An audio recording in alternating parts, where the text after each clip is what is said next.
Stacy loved camping and hiking, anything that had to do with being outdoors. She had been hiking the same trail since we were kids. Dad would take us up there every weekend growing up, and she never got tired of it. Even after he passed away 6 years ago, she continued the family tradition. She would tell me that being up there on that trail made her feel closer to him somehow. I understood, because on occasion when I did accompany her up there, reminders of him were all around. I didn't go very often anymore. I had a full-time job, a family to take care of, and I wasn't much into nature like I had been when I was younger. Stacy always appreciated it though. She even got a job working at a veterinary clinic so that she could be around animals all day. I guess it wasn't enough that she owned 2 horses, 3 dogs, 4 cats, a turtle, and many birds and fish. They were like her children. Stacy had been planning a family camping trip for months. My family was supposed to attend, but at the last minute, my husband had to take a business trip and my 4-year-old son got sick, so we had to cancel. I told Stacy that she was more than welcome to still take my other 2 children who had been looking forward to the trip. They had never been camping before, plus they loved to spend time with their aunt. But Stacy declined and said that she would just postpone the trip because she wanted us all to be able to go. I felt terrible. I knew how excited she was to go on this trip, and she wanted everything to be perfect. But she didn't seem upset like I had imagined she'd be. She explained to me that she'd been researching a new trail up in the mountains, so she would just check that out instead. Again, I offered to let her take my kids that weren't sick, but she said she didn't feel comfortable taking them hiking on a trail that she had never even hiked herself before. There could be hidden dangers, she told me. By hidden dangers, I assumed she meant wild animals. She never specified though. This new trail was a 2-day hike to the top of the mountain and a 2-day hike back down, so she would have to camp overnight a few nights. I was a little worried that she was going to be alone and gone for almost a week without communicating with anyone. She assured me that she was well prepared and said that she would even stop by the next morning to see me before she departed. That made me feel a little better. The next morning, I awoke extremely tired and annoyed. I had barely gotten any sleep the previous night with my son being sick. Then, I received a text from Stacy saying that she had stopped by earlier that morning and no one answered the door. She said she couldn't wait around because she wanted to get on the road. Now I wasn't going to see or hear from her for days. While I was trying to get my son to eat some breakfast, I got a call from my husband stating that his flight had been canceled. He informed me that he was on his way back home. I immediately tried to call Stacy to tell her that I would love to accompany her on her hike. I'd honestly rather not go, but I had no plans that weekend, and I really didn't want her to go alone. Plus, Stacy and I were due for some sister bonding time. After a few tries, Stacy finally picked up and told me that she would love for me to come, as long as I didn't have a problem meeting her there, because she wasn't turning around. It was a 4-hour drive, and she was already halfway there. I told her it was no problem. I just had to wait for my husband to return from the airport, and then I would be on my way. She texted me the address, and I began to pack. By the time I had finished, my husband had arrived home. He helped me pack up the car, and then I headed to the nearest gas station a block from my home. While I was filling up the tank, I made a quick call to my boss and left her a message, stating that I would need to take the week off. I had plenty of vacation days, so I was sure it wouldn't be a problem. Then I loaded up on snacks and drinks and paid the clerk. The ride up was so relaxing. Driving for so long usually makes me tired and cranky, but it was just so quiet and peaceful. How could someone not enjoy that? My job is so hectic, and my home life is just as hectic with 3 young kids. The scenery was mesmerizing. It was the beginning of autumn, and the variety of leaves raining down upon the long, inviting country roads was just charming. Hearing the many different animal sounds through my half-open window reminded me of the childhood song, Old MacDonald Had a Farm. I giggled out loud just thinking about it. Once I finally neared the hiking trail, I stopped at a nearby gas station. It looked more like a hut, but I really needed to use the restroom. I was not looking forward to going to the bathroom for the next few days in the great outdoors. I purchased some hand sanitizer, toilet paper, and a few extra snacks and drinks. After I got back to my car, I realized that the snacks I had just bought were expired. I prayed the green chunks in the fruitcake muffins were green cherries and not mold. My stomach churned just thinking about it. After driving another 20 minutes, I arrived at the trail, parked, and equipped myself with all of my gear. I found Stacy's Jeep in the parking area, so I knew that she had arrived safely. Now, I just had to find her. It was a beautiful afternoon. The sun was shining so bright, I had to remove my sweatshirt. The weather over the next week was supposed to be warm and pleasant during the day. It would be a lot cooler at night, and rain and thunderstorms were expected 2 of the 5 nights that we were going to be there. There were 3 different trails, and Stacy had texted me to tell me that she was going to be on the middle one, so I headed up. After hiking 2 miles, I stopped to rest when I noticed someone up ahead of me on the trail, so I tried my luck. "Stacy!" I shouted. She turned around with a huge smile, ran to me, and embraced me in a warm hug. "You made it," she said excitedly. "Yeah," I answered out of breath. She laughed and told me I was out of shape. We rested for a little while and then continued our journey up the trail. Everything was just so... I couldn't even think of a word to describe it. It was beyond beautiful. We came across a moose grazing on some pine cones. Stacy and I talked about how Dad would have loved it here if he were still alive. When the sun started to go down, we found a nice, quiet, secluded spot to set up camp for the night. It was my duty to set up the tent, while Stacy was tasked with going to find firewood. For dinner, we roasted hot dogs and had some half-cooked baked beans as a side. Yum! One of my favorite meals. I'm kidding. The food is definitely one of the things that I don't miss about camping. I was so exhausted from barely getting any sleep the night before that I was out like a light within minutes. I woke up a few hours later, and Stacy was still up reading. "Aren't you tired?" I asked, startling her. She shined the flashlight in my face. "Oh, did I wake you?" she questioned. "No, it's just too quiet for me to sleep. I'm not used to it," I said with a laugh. My husband was a night owl, so even after I got the kids to bed at night, it never really was completely quiet at my house. When he did finally settle down and come to bed, he snored like a grizzly. "Me either. That's why I try to enjoy it when I can," Stacy replied. Stacy didn't have a family like I did, but she had lots of pets, which can be just as noisy as kids. She cut off the flashlight and snuggled up next to me in our sleeping bags. "It feels like when we were kids and we'd have sleepovers," I told her, reminiscing. "Yeah, it sure does," she replied.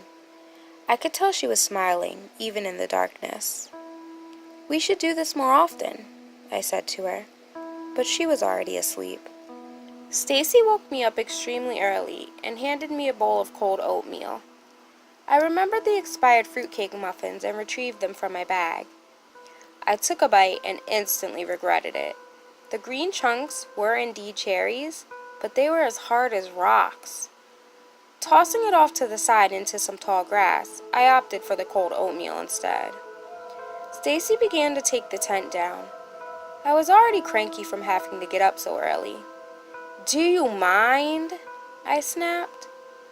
"I would like some privacy while I get dressed," I said. She was already dressed, packed, and ready to go by the time she had woken me up. "Sorry," she replied. Today, she had planned for us to go bird watching. She even had a little notebook that she drew a picture of each new bird she saw in. Then, when she got back home, she would color the bird and write down facts and information about it. She told my daughter that one day she would pass the bird book on to her. I dressed in a hurry, swished some toothpaste around in my mouth, and quickly threw my belongings into my backpack. Then, I combed through my hair with my fingers and put it up into a messy bun. We took the tent down together and then continued on our hike up the mountain. I have to admit, birdwatching was pretty interesting. I wasn't sure I'd be able to see much with the small binoculars Stacy provided me with, but all of the contrasting colors and uncommon types of birds we came across was just so fascinating. After a few hours of that, we stopped for lunch. Peanut butter and jelly sandwiches may be one of my kids' favorite lunches, but it was surely not one of mine. We'd only been here for one night, and I was already sick of the food. "What's for dinner?" I asked, prepared to be disappointed. "Soup," Stacy answered. "What about fish?" I suggested. "Of course, we'd have to catch it first," I replied. "Sure," she responded. She told me that there was supposed to be a river close by, about 2 more miles up the mountain. I wasn't sure how we would catch fish without a pole, but then Stacy informed me that she had brought a compact and collapsible fishing rod. We continued up the mountain in search of the river, stopping at various spots to dig in the dirt and collect worms for bait. She cut the top off of an empty water bottle and placed the worms inside. Finally, we made it to the river. The view was beautiful. Stacy and I snapped a few photos on our phone and then parted ways. I started to set up the tent nearby, and by the time I was done, she had caught 2 decent-sized salmon. She sent me to look for firewood while she cleaned and cut the fish. I grabbed a flashlight because the sun was just beginning to go down, and then headed into the forest.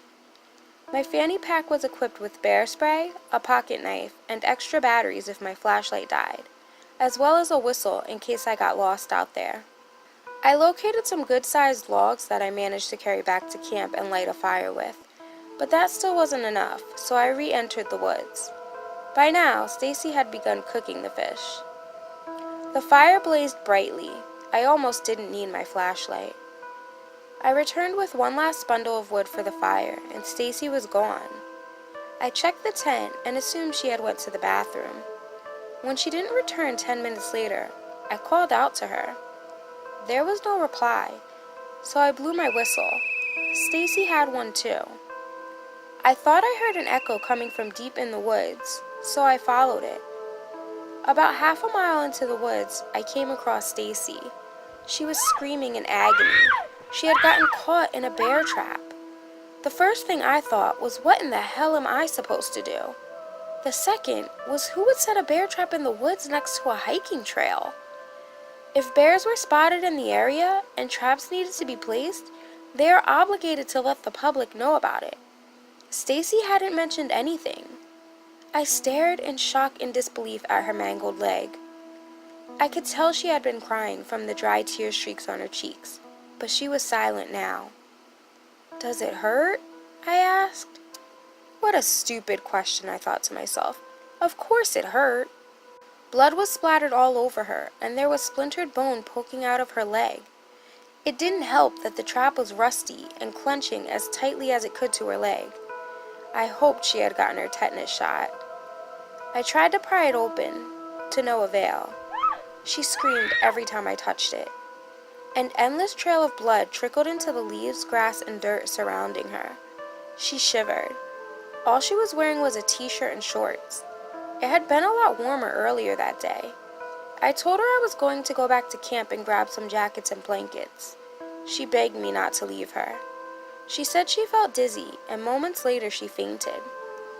I sprinted back to camp and prayed that I would be able to find my way back to her without her blowing the whistle again to show me the way.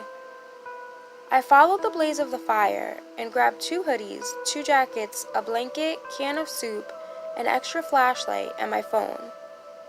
I found my way back to her, even though it took longer than before.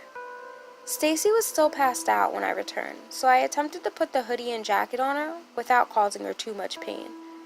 I managed pretty well, then covered up her legs with the blanket. Next, I threw on my hoodie and jacket. I tried to make 911 calls and send texts with no success. As I cuddled up beside Stacy underneath the blanket, a crash in the bushes off to my right caught my attention. I contemplated whether to scream for help or not. It could have been a person, or it could have been some wild animal here to collect its dinner. I retrieved the bear spray from my fanny pack, gripped it tightly, and waited, hidden under the blanket. Stacy began to wake up and started moving and groaning, so I put my free hand over her mouth. Peeking out from under the edge of the blanket revealed my worst fear. It was definitely some type of wild animal lurking around out there. All I could see from my vantage point was its feet, which appeared to be massive. I held my breath and tried not to move even an inch. Thinking it was probably a bear because of the trap, my heart sank into my stomach. I waited for what felt like forever, hearing footsteps the entire time. I assumed the animal was searching for something to eat. When the footsteps finally tapered off into the distance, I peeked my head out from under the blanket. My legs and feet had fallen asleep, and my neck had cramped up, so it was hard to move. Stacy kept fading in and out of consciousness. While checking to make sure the animal was gone, I could vaguely hear the footsteps getting closer again.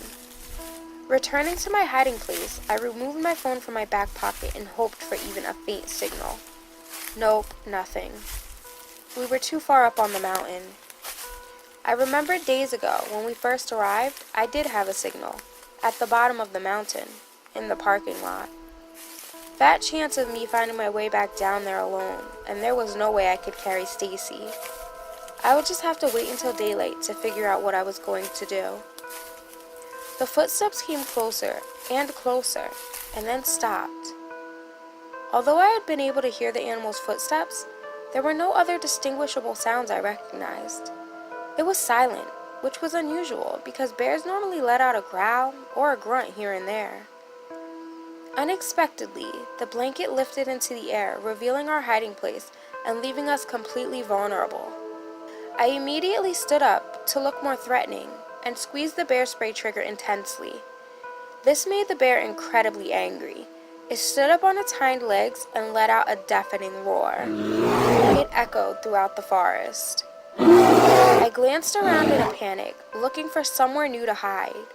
When out of the corner of my eye, I saw the others. There was a sleuth of bears gathered close by, just watching what was going on.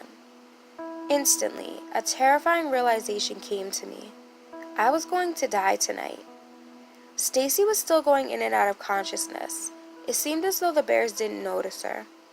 The blanket was partially covering her, and the bear's attention was focused directly on me. It began to approach me, and I didn't know what else to do, so I ran.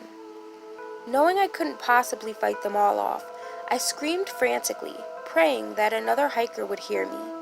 Hopefully, someone had enough sense to bring along better protection than some measly bear spray. I didn't want to leave Stacy, but didn't see another choice. Thinking back to the other day when we had first arrived, I remembered seeing at least 30 cars in the parking lot. They couldn't all have belonged to the workers. There had to have been some other hikers on the mountain. Wait a minute. I hadn't seen anyone the past 2 days.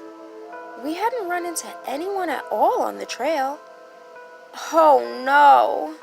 I hoped Stacy hadn't taken us up the wrong trail. She did say this was the first time she'd been up here. My stomach dropped, as did the rest of me. I tripped and tumbled into a deep ditch.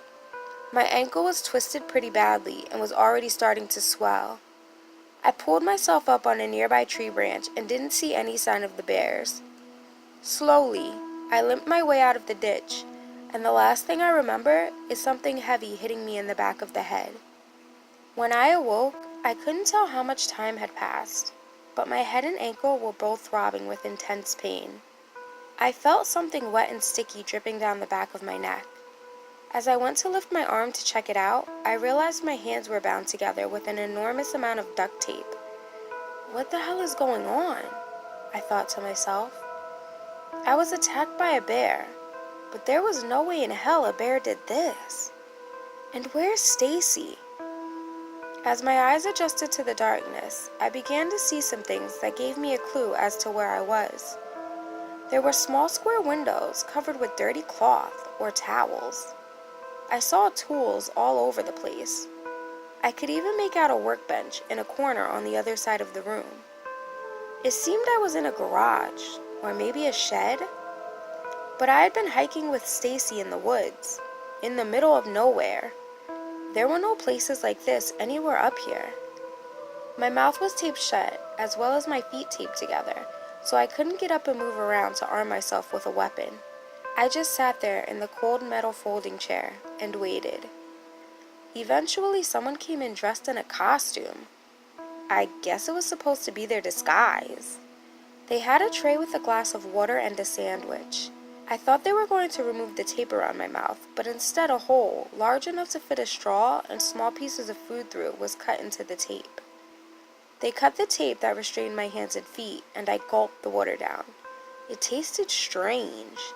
It had a weird smell to it, too. I picked up the sandwich and began breaking it into tiny pieces, but then realized that the bread was moldy. I placed it back onto the tray and pushed it away. I tried to communicate with my captor, asking them why they were doing this and did they want money. "We want you to be part of the family," he responded. I have a family, I told him. He walked over to the workbench and began to fondle something. A moment later he returned with 2 full-body bear skins. He handed them to me and told me to pick one. At that moment I realized that what I thought was a costume all along was actually a part of him. It looked as if the bearskin he was wearing was sewn to him. It was very patchy and sloppy looking, and honestly disgusting when I got a good look at it. "It's almost time for the ceremony," he told me with a wicked grin. What ceremony? I cautiously asked. "We will slice your skin off and replace it with the bear hide. He disclosed to me. Then you'll be one of us."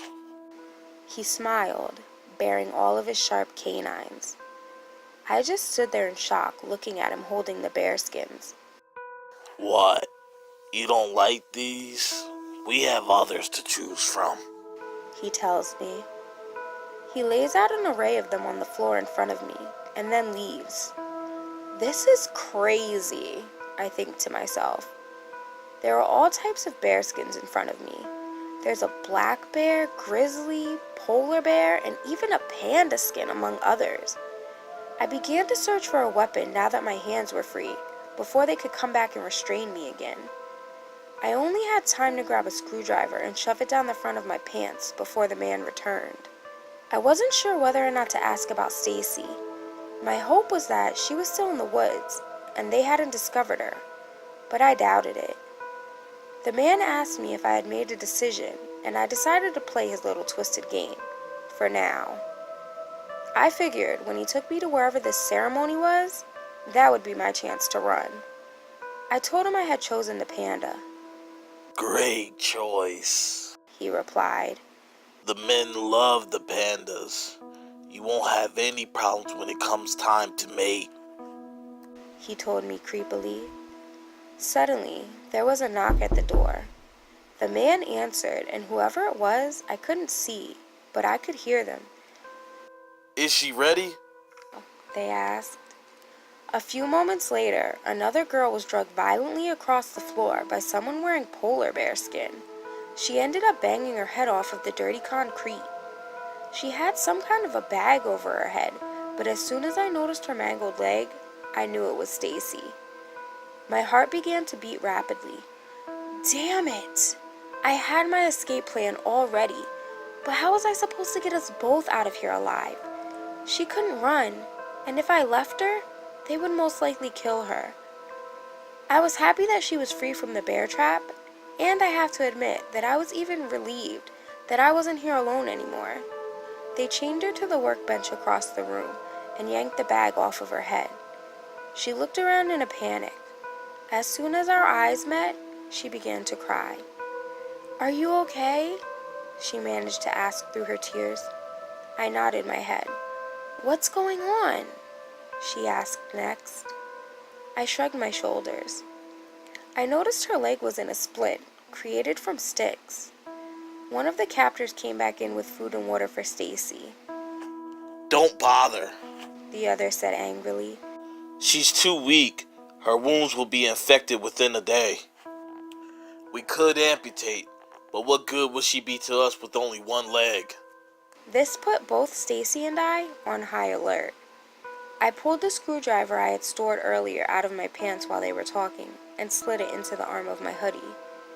The polar bear left, but immediately returned, wielding a machete. He headed in Stacy's direction and swung the weapon high in the air. Before I could even comprehend what was happening, it made contact with her leg. She let out a blood-curdling scream. It had to have been heard for miles. Tears streamed down my face and splashed onto the cold concrete below. She stared at me, pleading for help. The polar bear was drenched in blood. Now he was approaching me. I stood up, wondering which of my body parts would be amputated. But before I could be butchered, I slid the screwdriver from my hoodie and stabbed the man in his temple. I wasn't sure he'd feel it through the bearskin, but then he dropped the machete and began to growl angrily. Next, he attacked me, scratching viciously with his claws. He bit my shoulder, and I swear I heard bone crack. Blood spurted from my wound, and I collapsed to the floor. I grabbed the machete, got back to my feet, and started swinging it wildly in all directions. The man methodically avoided each and every swing, but I just kept on going. Stacy had passed out again, or so I thought. I prayed she wasn't dead. I was so exhausted, and I don't know what happened, but the machete started to feel extremely heavy, and it dropped from my hands. He snatched it up with quickness and ease, and then raced toward the door in a rage. The other man, who had been in the room the entire time, watching me quietly from a corner, approached me. He bound and gagged me again and seated me in a chair. He placed a blindfold over my eyes, and then it sounded like he left the room. A little while later, after the men returned, they took off my blindfold, and instantly, I noticed that Stacy was gone. I also saw a dirty shovel propped next to the door that hadn't been there before. Each of the men grabbed me by an arm and dragged me across the room to the door. My bare feet scraped the floor as they hauled me to my fate. As we emerged from the shed, I saw a huge fire with bears gathered all around in a circle. There was also a table in the middle. The men loaded me up onto the table and stripped me down to my bra and underwear. They restrained me with some type of buckles, and then about 10 of them proceeded toward me with scalpels in hand. I thought I heard a woman screaming nearby. Could it be Stacy? Or was it just the echo of my screams? My body felt so weak. Had they put something in the water? It had tasted and smelled funny. They began to cut and slice me in various places all over my body. Blood flowed from me in every direction.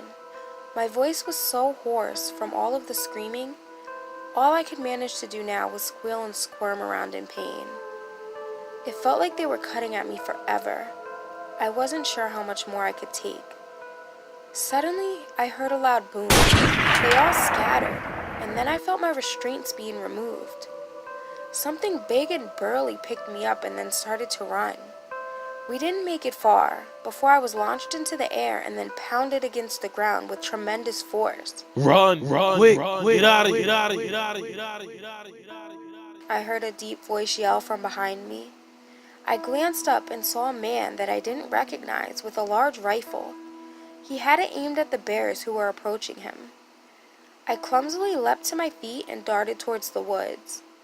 When I was nearly there, I tripped over something covered with a blue tarp. I noticed something sticking out from under it, so I grabbed it, thinking I could maybe use it as a weapon if my captors caught up with me in the woods. A severed arm is the weapon I ended up with. I tossed it aside quickly and lifted the tarp. There was another arm, leg, fingers, and toes under there. I recognized the flower tattoo on the upper arm. It was Stacy. I covered her back up and ran as if my life depended on it. Because it did. It was freezing cold. The wind nipped at my exposed muscle, along with tree branches that whipped my bare body as I ran. Rain began to pelt me, but I just kept on running. The pain was excruciating. My muscles ached and burned.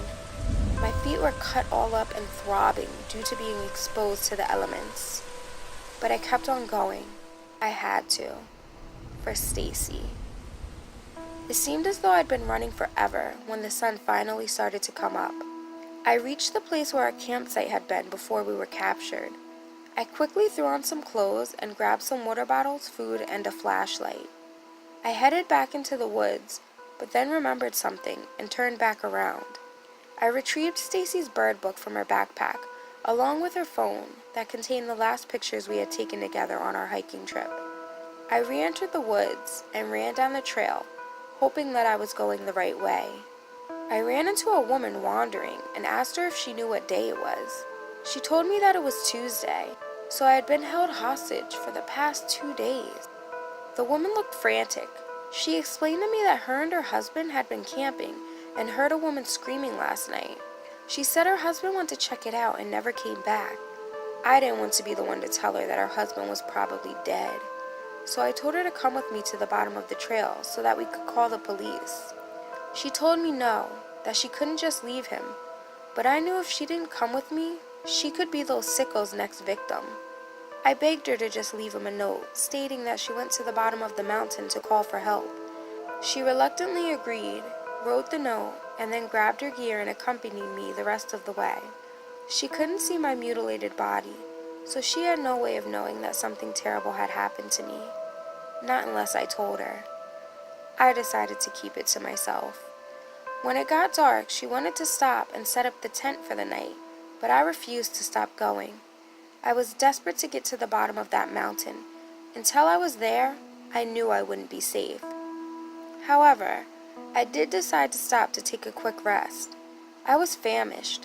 I hadn't eaten anything the past 2 days that I had been held captive. I had only grabbed 1 can of chicken noodle soup, so the woman and I shared. Although it was cold, it tasted like a gourmet meal to me. After continuing our journey down the mountain, we didn't get too far when I thought I heard something in the woods following us. The woman said that she hadn't heard anything, so I figured I was just being paranoid. Until I heard it.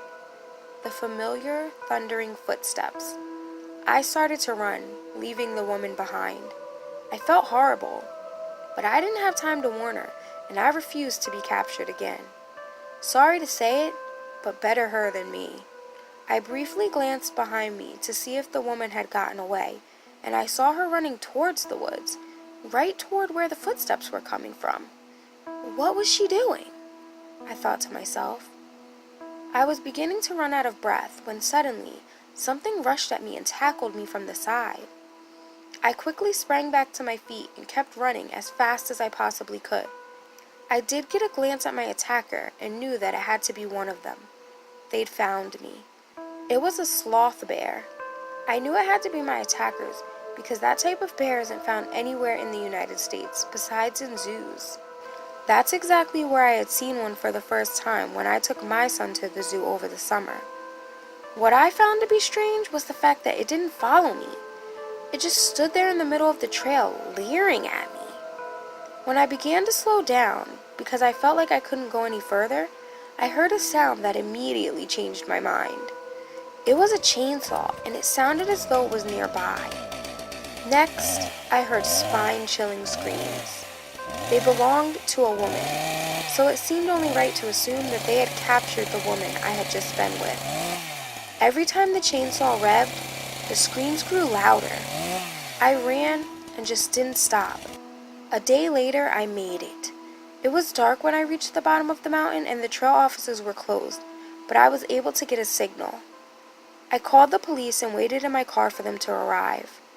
I also called my husband, who answered the phone in a daze. Good to finally hear from you. Are you on your way home? He asked. I started to cry. What's wrong? He questioned worriedly. Stacy's dead, I wailed. I tried to tell him what happened through tears. It seemed like it took the police forever to get there.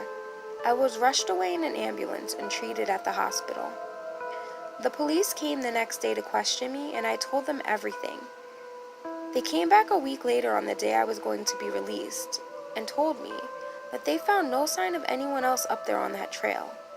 They said they did find our campsite, but that there was no shed, no bears, and no remains of Stacy, the man who had saved my life, or his wife. The only thing they found was numerous bear traps hidden throughout the woods. One of the police officers gave me a bad feeling. I felt like I had met him before. What really creeped me out about him was the polar bear tattoo that he had on his hand.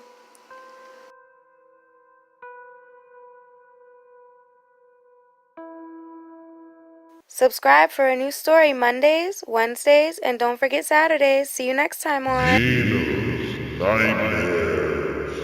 Really? You're supposed to click the like button, not me. Ugh.